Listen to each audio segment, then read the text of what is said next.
My son just broke up with his girlfriend. And one of his responses was he wants to go buy a $30,000 car. He thinks that's going to take him away from the feelings. I told him, why don't you go buy something for $500 because we know it's not going to last too long. The relief just won't last. And I thought it wasn't a great idea, a pretty dumb idea for him to go buy a $30,000 car. I see around me so many people finding other things to focus on when they feel bad. It just seems to be pervasive. And sure, did he avoid acting out some? But the implications for his life of avoiding what's going on, how do you guide that person to get to it? It's so hard to enter into a person's world and to really help them see the benefit of tolerating difficult emotions. The intolerance of difficult emotions is a pandemic in our culture. I mean, it is just such a aversive experience. And so the first thing is recognizing that when you're attempting to do that with your sons or anyone, you're doing heart surgery.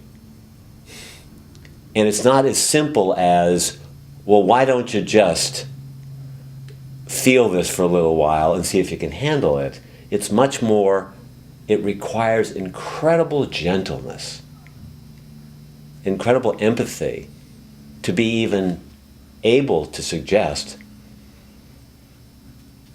something like, oh, this must be really difficult for you to tolerate. It must be really hard for you to experience the rejection or the emptiness, the void of not being in a relationship. Do you think there's any chance that you can tolerate it? Is there any chance that that's okay? So you're sort of starting at square one, recognizing that there's a very good chance they can't. No doubt. That's exactly. Okay, so he says, I can't, no. I don't want to be there, no. I want to go buy something. In this case, it'll help me feel better. Okay. So then you recognize the first reaction is no. So we try another strategy, which is a form of inquiry, which is, do you really believe that's going to make you feel better for very long? Do you actually believe that? Maybe. Yeah. It's worth a chance. I feel miserable. Yeah. Yeah. I feel a lot of suffering, and yeah, maybe it will help. Yeah. And have you ever tried that before, and did it work before, and for how long? Yeah. I just sometimes I feel like I'm impotent sometimes to address these things kind of through even a illogical, let alone a logical. I mean, part of what I guess I'm asking is, does it make sense to say, okay, here's what I believe is going on, here's my advice. If you have to learn the hard way, then you're going to have to learn the hard way. I don't believe this will last more than, maybe it'll last a few weeks, maybe it won't. But there's still you to contend with. There's still the you that's underneath that you haven't addressed.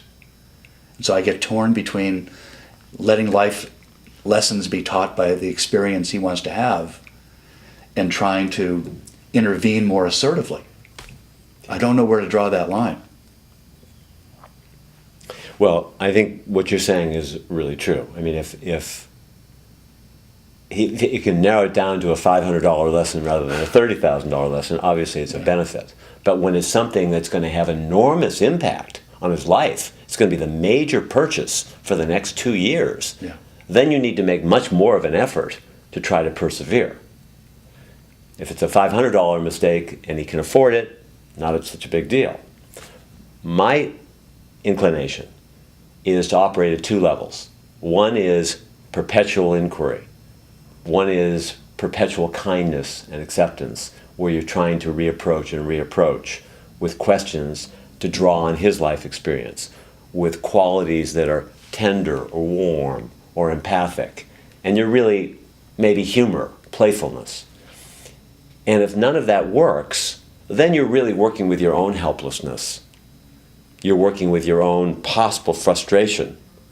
And the main thing is that your own tone, the own quality of your own heart, doesn't move into the more aggressive states of frustration, impatience, agitation, irritability, incredulousness, judgment.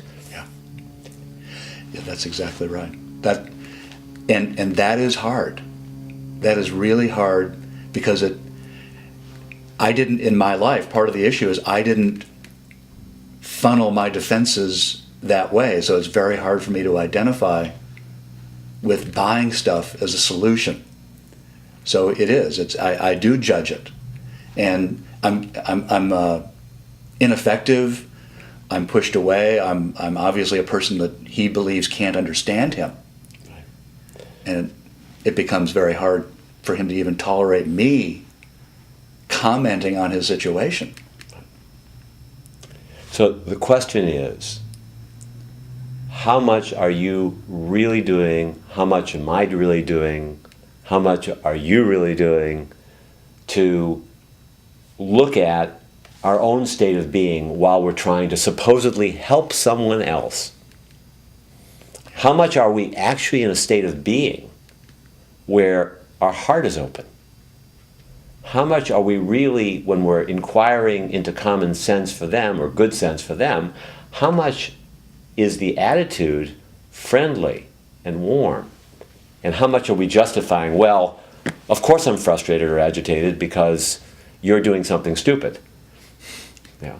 And to the degree that we can keep ourselves in an equilibrium and in a calm state, and to the degree that we're ready to be honest that we feel helpless and we might move a little bit more towards that aggressive attitude if we don't stay alert. And if we reel it back in and we say, you know what, it's natural in every human relationship to feel helpless and to need to be honest about our need to find our heart. And it's that key to recognizing when we start to leave our own heart, and by heart I mean caring, warmth, empathy, versus emotionally reactive. That becomes the key in every exchange. And the moment we start moving more towards the emotional reactivity, we become even more impotent. And in so many human exchanges, the best we can hope for is a mixture of being a bit helpless and finding some degree of what many have called the higher self or the essential nature, where it has qualities of warmth and tenderness and kindness. And still the intelligence to inquire, how can we make the best of this situation?